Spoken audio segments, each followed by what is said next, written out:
The USF California Prize for Service and the Common Good was established 3 years ago.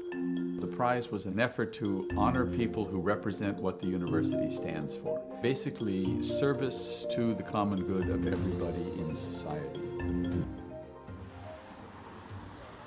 Long ago, when we had just gotten out of graduate school, we met Michael Kieschnick, who was then the economic development czar for Jerry Brown when he was governor. And we asked him how we could be helpful in the economic rights movement. And he suggested that we start a bank. And I thought he was absolutely out of his mind. I think it really came out of concern on our part that there wasn't going to be a source of support for poor parts of our state.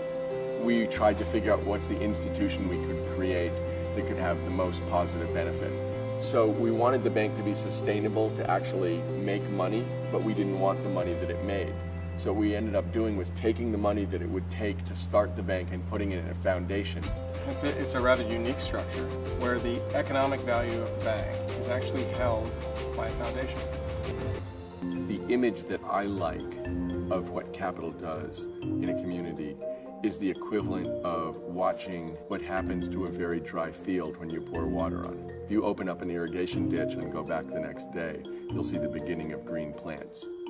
So we're fairly fussy about people that we honor because we want to make sure that the people that we honor are the kind of people that we want our students to become. We talk about educating minds and hearts to change the world. Well, this is what it looks like. It looks like these people. These are real people doing real things.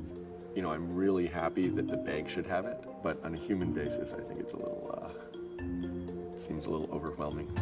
The city of San Francisco and the magnificent University of San Francisco are named after St. Francis, who actually was a very wealthy individual who ended up eschewing all wealth and all material possessions in order to strip himself down, even of his clothes, and then put himself in service to others for the rest of his life. If that isn't a role model, I don't know what is.